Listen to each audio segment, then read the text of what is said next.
Hello, welcome to Outlaw Bookseller with me, Stephen E. Andrews, writer, bookseller, collector, and this is episode 9 of the Collector's Diary, the December entry that will probably see it in January.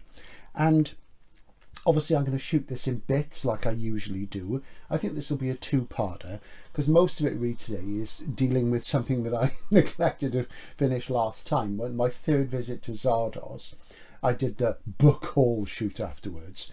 And I failed to include some of it. Well, I didn't fail to include some of it. I hit the wrong button or I switched the camera off when I went on. We've all done it, you know, this is the thing. So there are a few things I didn't cover. And there's other bits and pieces as well. But first of all, just here in pride of place on the podium, I want to draw your attention to New Worlds from PS Publishing, the latest incarnation. This is the trade paperback in wraps, and very handsome it is too. And somebody bought this for me off my Amazon wish list. Let me show you the wraps. They're not French flaps, they're wraps. Anybody who says they're French flaps, including a publisher, is an amateur. They're wraps. It's just there's somebody in publishing who didn't know what they were called, knows they're on some French book, so they decided they were French flaps. They're not. It's a paperback in wraps. I know I go on about these things, but we've got to keep the standards up. You know, this is professionalism after all. So whoever bought this to me, thank you very much. It must be one of you lot. So, you know, let me know. Send me an email or something. But yeah, I'm looking forward to this. Somebody asked, you see, whether I'd read it. And I said, no, it's on the list. And I was pondering getting the signed limited edition, but it was quite expensive. So yeah, but very, very handsome it is. So we shall see. All sorts of contributors. There's a bit of Moorcock in here, as you'd expect. Mike Ashley does a quick overview introduction, edited by Nick Gevers and Peter Crowther of PS Publishing, do some wonderful work. Alan Moore, Lavi Tidhar, Paul Park, James Lovegrove, Ian MacLeod, Gwyneth Jones, John Grant, all sorts of great stuff in here actually. There's a few writers I haven't read, not many, I've read most of them. There's Steve Aylett, who you don't hear much about these days, Ian Watson, so that's great. So thanks to whoever did that, and you know, let me know who you are. And if you're moved to buy me gifts, you can get things from my my wish list. There's a sort of banner on the top of the channel.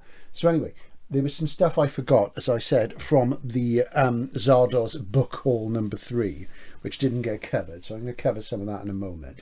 But just to let you know, at the moment, I've been reading, I say at the moment, recently, and I'm going to finish today, I've been reading this, Angel's Inferno by William Shortsburg, which is the sequel to his novel Falling Angel.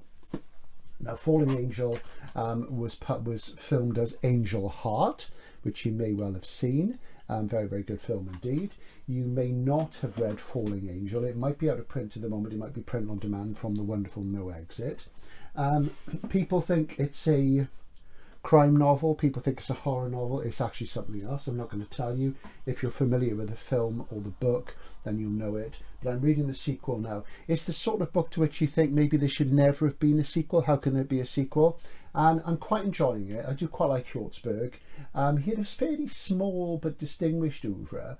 He wasn't quite a sort of one of those people who falls into the sort of post-war American fabulous thing. He was a bit later on. His first book is a book called Alp. There's a science fiction novel called Symbiography, which I haven't read. It's quite uncommon. There's a much more common one called Grey Matters, which I have read, which is okay.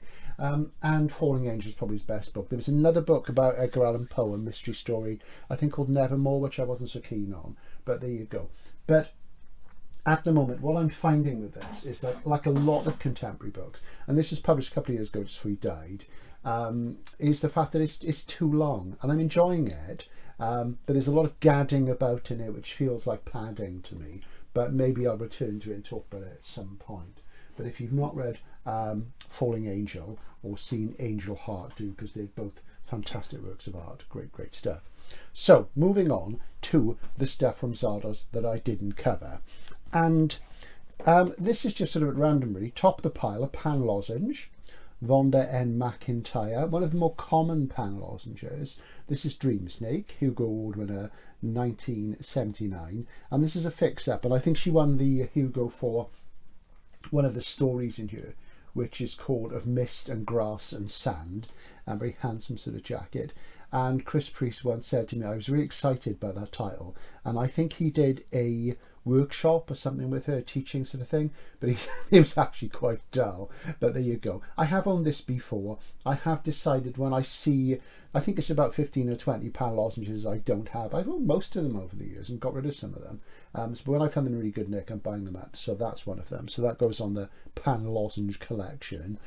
She's okay, not front rank.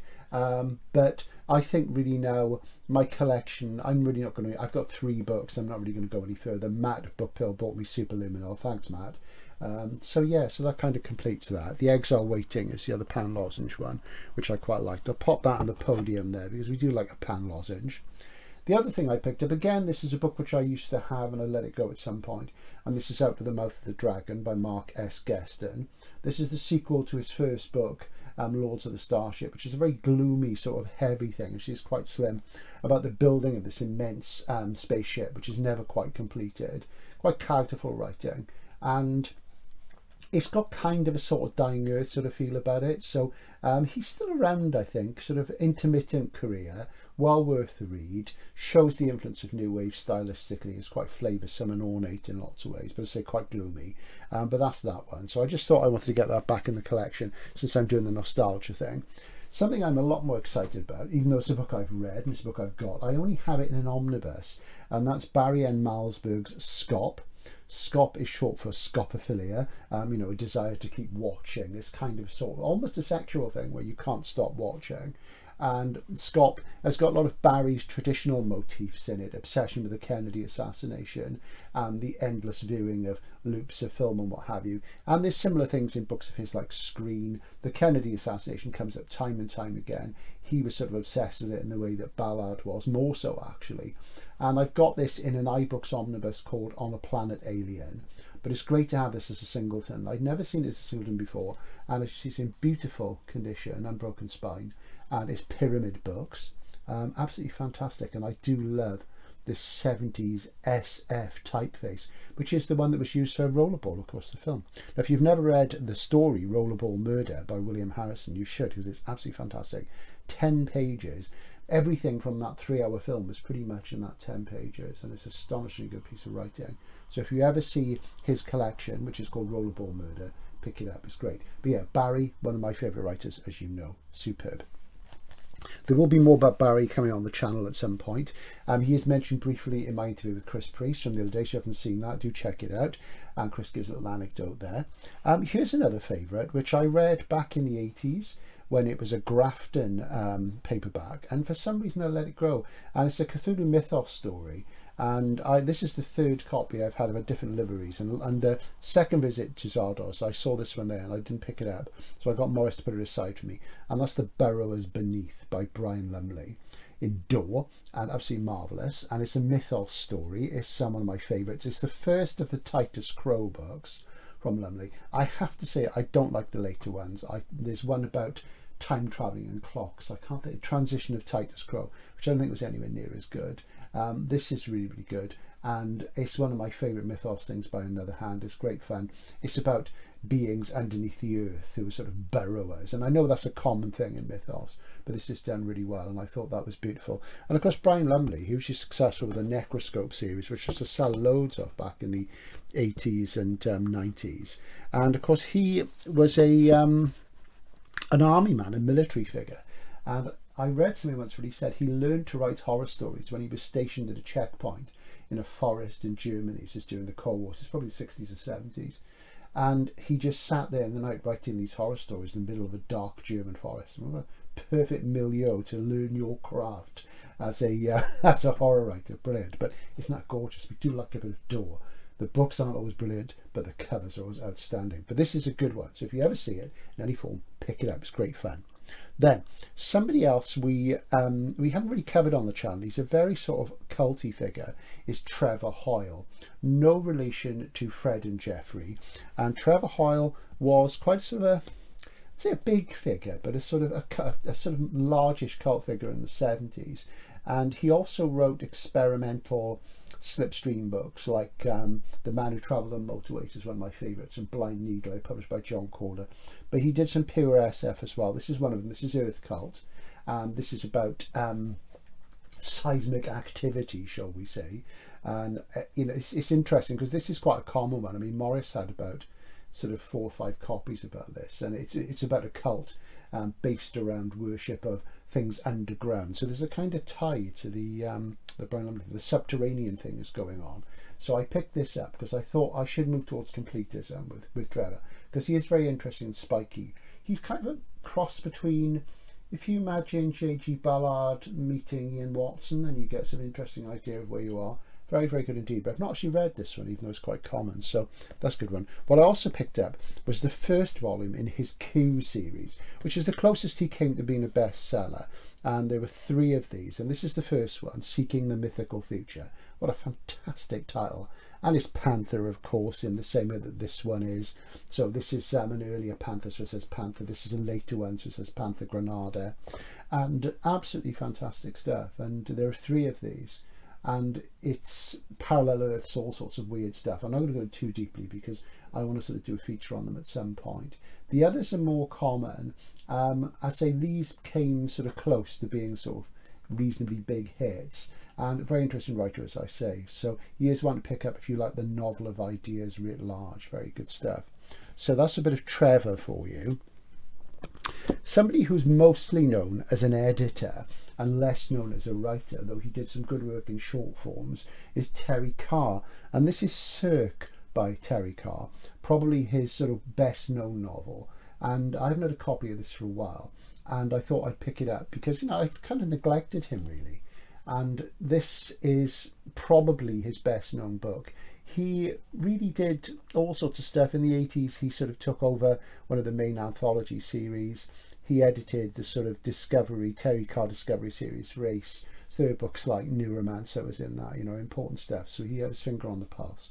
So one of his books in my collection. This will probably be the only one of his sort of core works I go for as part of my nostalgia collecting and final library building. What is the final library? We'll come to that at another point.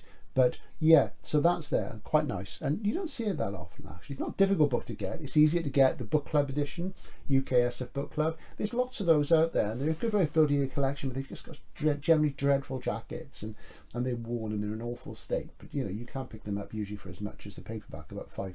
So that's a good one. So we'll pop Brian off there. We'll go with Terry on the top for a while. So coming towards the end of what I missed out from that sort of time at Zardos. In fact, we have come to the end of that, but I've got some other stuff. Did we really come to the end? Hold on, there's one more thing. Something which I neglected when I was at Zardos. He does have sort of B formats and hardcovers there. And this was something I picked up. This is The Frozen City from, let's see, Unwin Unicorn. And it's by David R. Scott and David J. Marl, 2 obscure figures. And I would like a copy of this in hardcover, but it's got hard to come by in good nick in any condition. And this is one of the many experimental fantasy things that Unwin Unicorn did mid-80s. They did some really interesting stuff. And I've got a great fondness for these because they were sort of mostly British writers. They were sort of like lower end of things people never really took off, but the publisher experimented a lot and did lots of interesting things, and more often than not their fantasy stuff from this period is very elegant and interesting and literary and usually quite slim, which I like. So Unwin Unicorn, I am trying to fill my sort of gaps, and in lieu of the fact that I couldn't find a decently priced hardcover, I thought, as this was still in a bag and I haven't taken it out, as you see, I thought I'd go for it. Unbroken Spine, very, very nice. And yeah, it's got sort of oriental feel, so that's going to be an interesting one. Never read it, and it'll be one to sort of savour and take me back to those days. Great stuff. So I think that's the lot with Zardos now. I think that's the lot. So next time I'm just remember not to miss them out. We'll just pop that there. So that's those. But what else has been happening? Well, of course, I'm always picking up little bits and pieces here and there.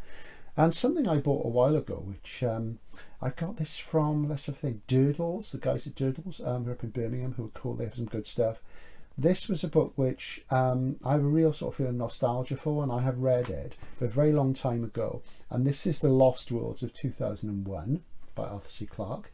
There he is in the back. And I do like this NEL series where there's a picture of Arthur in what looks like sort of, a maturation chamber, or looks like he's about to beam down to planet Zarg or what have you. And yeah, very much Discovery there, 2001.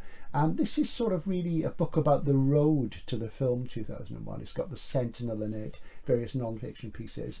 And I bought this first time, I must have been about 11 or 12, and it was on a school trip, and I remember we stopped at like a motorway service station. There was a rack spinner, and I picked this off, and I hadn't read 2001, I hadn't seen the film. I had the soundtrack album because my uncle gave it to me, and I loved the picture on the cover, and it's a screensaver on my computer now as we sort of speak. And I remember reading this on the bus, and I was more interested in this than anything else was going on around me. But I don't know what happened to my copy. It went a long time ago, a very long time ago. I certainly didn't have it by my late teens, because I think I'd read 2001 shortly after this, and I sort of let it go. But I wanted it back, and I wanted it in this livery. It's got a bit of a crease there, but generally, the spine is okay. And it's got the lovely NEL livery. There are other editions out there. This isn't a particularly early one. So that goes in the Clarke library. Nice. Recently, somebody who died, who was an interesting writer, never quite got the credit he deserved, was Ray Faraday Nelson, R.F. Nelson, the inventor of the propeller beanie. If you don't know what a propeller beanie is, look it up. I might even stick a picture up. And he is most famous for writing the story 8 o'clock in the morning, which was filmed by John Carpenter as They Live.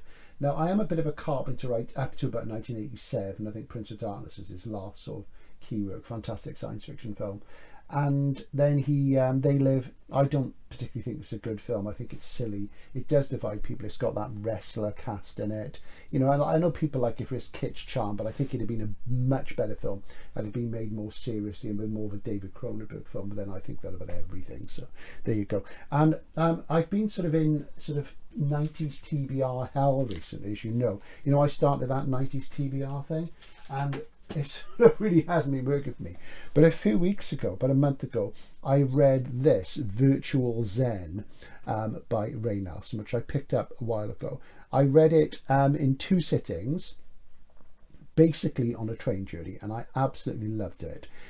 It would be very easy to take it apart in literary sense, but it was well crafted, original, fleet, good characters, good storyline, and it's set in Virtual Zen is pretty much a fake cyberpunk title. You just take something ancient and something ancient and oriental and something sort of technically sounds really sort of postmodern, put it together. Virtual Zen, Neon Lotus, you can throw these things together and you get the cyberpunk feeling straight away. There's nothing wrong with that. That's good. Now, this is great because this is about a musician who's called, let's see, what was he called? He calls himself Basho Foster.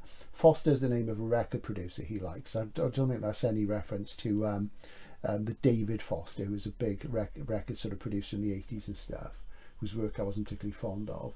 And Basho, of course, is the sort of Japanese haiku master, the poet and traveller. The haiku, the 17-syllable Japanese poem, which is something usually like, in the shed, the crickets are chirruping, something like that.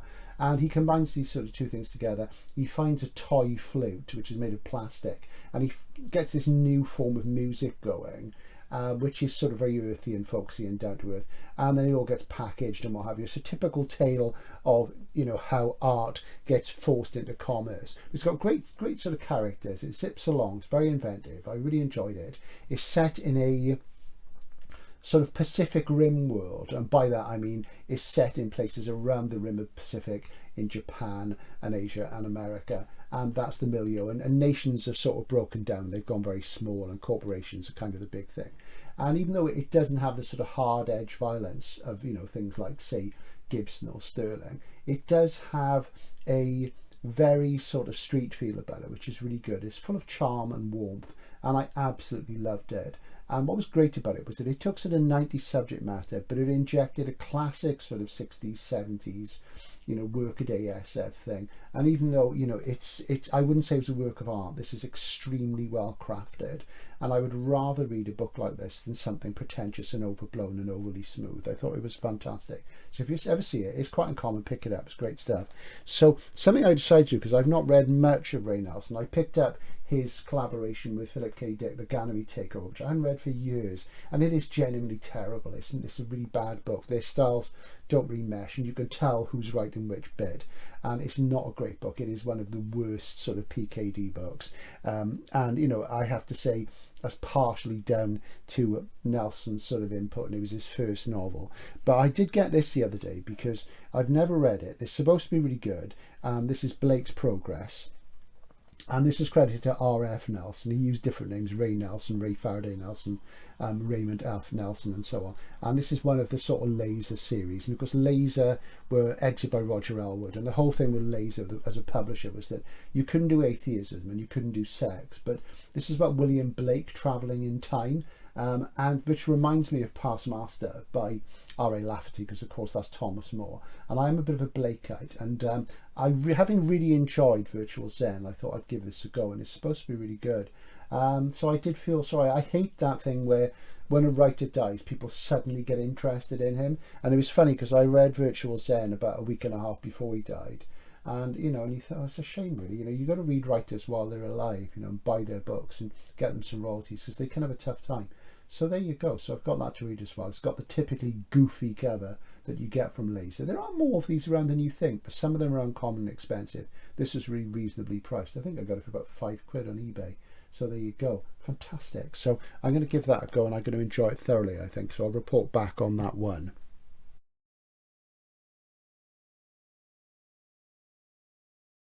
Series of funny things, and you think, well, shall I collect a series? Shall I buy everything in that series? You know, that way lies completism, which is, you know, the very serious side of collecting. And I do have this sort of dilemma. Am I really a collector?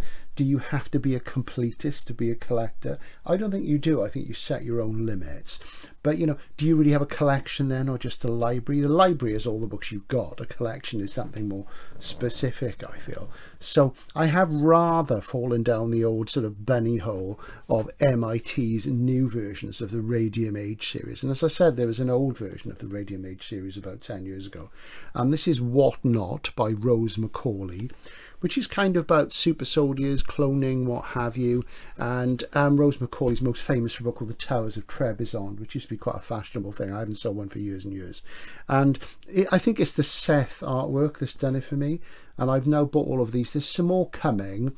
There's one coming of Sir Arthur Conan Doyle's Professor Challenger Tales, which I've read all of, and I've got all of them. I love them. But I do sort of keep being drawn back into the the Seth art, and I love MIT's books. I think they're fantastic. I wish they'd do more. They're Stanislaw Lem books. If you've not watched my Lem video on the channel, you should. It's fantastic. So I got that recently from work. So that's that one. A couple of nice B format things then, because this is a bit larger than a B. I hate irregular format books. I'm such a bore about it. But you know, I do like to be able to sort of squeeze things in and fit stuff in. And the more irregular format, sort of trade paperbacks, the worse my life gets, he said laughingly. So a couple of things that I managed to sort of add in recently. I talked a while ago in my video about, you know, the top sort of 10 SF for winter about Anna Kavan's Ice, and I decided I would get this 50th anniversary edition from a few years ago. This is an American Penguin classic. I got this from the Book Depository. I shouldn't really, because I've got about 3 copies of this book already. This is my 4th, but it's so beautiful, and of course it is vanishing. Technically it's out of print, it's just that some booksellers still have it on hand, and absolutely marvellous. And if you've never read Ice, a stone new wave classic, a classic catastrophe novel and a modern classic in the true sense. And if you watch the Two Grumpy Old Men thing that me and my mate Graham did about what a classic is, of course, strictly speaking, this should be a modern classic, but because the decision's made in America, they don't really sort of differentiate. It's a bit of a strange thing really, but isn't that absolutely gorgeous? So I'm going to pop that there in front of Rose, and that really turns me on. I like that, and I use that in the thumbnail for that sort of wintry SF thing. I do like that. I'm just going to tilt this. So we got terrible glare again. The house is so light, you know, I shouldn't complain. Anyway, we talked about classic SF, as I said, and that sort of that got me looking at some classic SF series where I had some holes. And one, for me, the most important to the classic SF series, where I do have some holes, and some of them I wanted to fill, is very much in Gollancz's classic SF series, the precursors of Masterworks. This is Heinlein, as you can see, The Door into Summer, which tends to be the most beloved of his books amongst literary readers. It was one I never bought at the time. I've always loved the title. I've never actually read this one. I've read about it. David Pringle's a big fan, I know, and absolutely gorgeous. And this is in such good nick, and this is about a £5 on eBay. It's got like a little bit of plastic taped in the back, which is where you put something like a library card in, but other than that, it's absolutely pristine, and these are really hard to find in good nick. And like I say, the ones I've got, I bought them new and they came out. There are a couple I got rid of, I wish I'd kept, like Wolfbane by Paul and Kornbluth was one of them. I wish I could find a copy of that again. Yeah, so I was really pleased. But if you see any of these, they're all worth picking up. I can't remember how many they did. I must sort of consult with Graham and have a look at that and look on ISFDB. But these really are the nicest sort of packaging I've ever seen on any genre SF novels, and I wish the series had carried on. What a great shame it didn't. Beautiful stuff. So I'm not normally a massive Heinlein fan. There's the odd thing I like, so I will give that a go at some point. Then I went for it a bit on a series that Graham and I covered, which I only had one book in, and there were 10 altogether. Only 4 were published in the UK by Robson. There were another 6 published by Crown in the USA, and that was the Robson Classics of Modern Science Fiction series, and let's say Crown in the US, Chad Oliver, and this is The Shores of Another Sea. And some of these I actually got from the States, and you know, the post in the UK is in such a bad state at the moment, you know, because of the strikes, and which I'm all for, that I managed to get some of the States reasonable prices, and they're beautiful little octavo books. And I talked about this, I should say me and Graham talked about this on the classic SF video, so do watch that. So I got that one, that's great. And they did 3 Chad Olivers, so it's very much that thing of, you know, what could they get the rights to? It was, you know that that's the way they were chosen, but it's great stuff. And this is Unearthly Neighbours, that one there, which I haven't read. I'm pleased to get that. And inside there was this publishers, this is laminated, and it says jacket design for Unearthly Neighbours, volume 8 of Crown's Classics of Modern Science Fiction, Crown 1984. And it's so shiny, it's like a publicity photograph that you'd get, an author publicity photograph you get at the time, except it's to the cover of the book. So that's rather nice. So this was probably a review copy, which is great, and it's in not bad nick at all. And this is one, as I say, I'm not familiar with, but isn't that absolutely beautiful? Lovely sort of puce or lavender on the back, really nice. And I got the third one, Shadows in the Sun, there we go, and nice little flying saucer on the cover, and with a pink on the back, and absolutely gorgeous. And this is actually signed by Oliver. Can't remember how much I paid for it. It was very modest indeed. Let's just have a look. This is number 9, and it's signed and inscribed there. You can just about see that, and it says 14th of October 89 to Otto, Great Pathfinder, something, Chad Oliver. Very nice. So there you go. So I've got those there. And I'm going to pick up at some point the 2 NESFA Chad Olivers, which are really beautiful because I do love NESFA stuff. And this sort of collector's diary will finish with another bit I haven't shot yet, because I've got another NESFA book coming in the post. You'll see that at the end. And I'm trying to find 1 or 2 more of these Robson Crown series. This is the Joy Makers, which I got for about $4.95, I think it was, on eBay. Not in amazing nick. There's a bit of sticker residue there. And James Gunn, regarded as a fairly minor figure, more regarded for his role as a sort of teacher and historian of SF. So this one I haven't read, and this is about a sort of utopian society where all your desires can be fulfilled through some sort of electronic tampering with the brain. So it sounds a bit like Synth the Joy by D.G. Compton. Various sort of things like this pop up now and again. So it's about hedonics, the science of hedonism, which I think is quite interesting, because but the only way you can really look at a utopian society in my view is to sort of trick people into it. So that's going to be interesting. But I do like these. Probably the cream of the crop here, and this will come up in another video that Graham and I are going to do on a specific theme, which you'll find very interesting, because it's a theme that somebody's asked for. And funnily enough, it's a theme that he and I wrote a piece about collaboratively back in the early 90s for a fanzine. I'm going to tell you what it is, but you'll see. And this is Ward Moore, Greener Than You Think. Wardmore, of course, is best known for Bring the Jubilee, alongside Keith Roberts' Pavan and Philip K. Dick's Man in the High Castle, regarded as, you know, the triumvirate of great alternative history novels, which I would agree with personally. Very canonical and conventional view, I know, but I would really say that those are the ones. This is Greener Than You Think, great title. And this is about somebody who invents a new sort of like fertilizer, and it sort of like causes drastic problems with the overgrowth of grasses and plants generally. So it's got an affinity with The Genocides by Thomas M. Dish, and with also the very famous British catastrophe novel. I'll talk about that again. So this is the one I was most pleased with. What I was disappointed with is, thus far, I've not managed to get a copy of The Paradox Men by Charles L. Harness in this livery.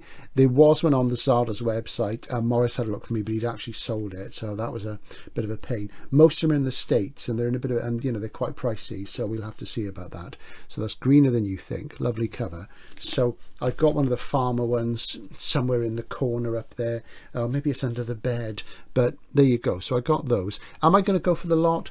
Well, probably not. There's a couple I'm sort of less interested in. Is there a list in here? Let's see. There isn't a list in here. There's an Eric Frank Russell, which I could probably live without. There's another one, I can't recall what it is. So I'm going to go for 8 out of 10 of them, I think. But very, very nice little books. So I need to do a little bit of curating work on those. And I guess that's the end of part 1 of this collector's diary.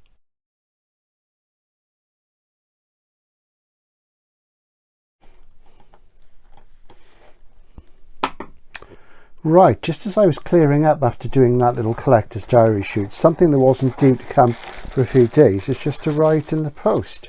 So I thought I'd unbox it for you, and this was going to be the coda to this video, and it's all happening earlier than I anticipated. So let's just get rid of the box. Got this from Amazon.com, that's Amazon USA of course, and this is The Complete Butcher, the complete short science fiction and fantasy of Anthony Butcher, edited by James Mann from the very wonderful NESFA, New England Science Fiction Association. We love them. They do these fantastic hardcover books that usually retail between about £20 and £30. Absolutely beautiful. Now Butcher, a little known name these days. He's very associated with crime fiction. There is a crime con named after him. He did a lot of work in that area. A fairly small oeuvre in SF, but significant. Oh, isn't that beautiful? The Complete Werewolf was the book you'll normally see. And if you find The Complete Werewolf, it's usually about 10 quid in paperback at least. It's quite pricey, it's hard to find. And he basically started off back in the old golden age, slight ding there, but we can cope. And he sort of contributed some funny stories to Astounding from about 1941 onwards. He was born around 1911, died about 68, and he really was important as an editor, and he basically founded the magazine of fantasy and science fiction in the early 50s, or was it late 40s, which became one of the mainstays of raising literary standards in genre SF alongside Galaxy magazine. So it was for work in that area. I think he won a Hugo Award for being a best editor, and it's really nice to get this. So I do love NESFA. They do beautiful stuff. And as I say, when it comes to paying, you know, 10 quid for a paperback or 25 for a hardcover, I'm going to go for a hardcover, I think, every time. So I'm glad to have that. And as I say, he's a very revered figure in the world of crime fiction, where he was very, very significant indeed. Again, as an editor and anthologist, but really, really lovely. So great work there from NESFA. So that ends the collector's diary for December. Hope you enjoyed that. So if you ever see any Butcher in paperback in it, there's SF, pick it up, because I say hard to come by. And I think that's it. Bye for now.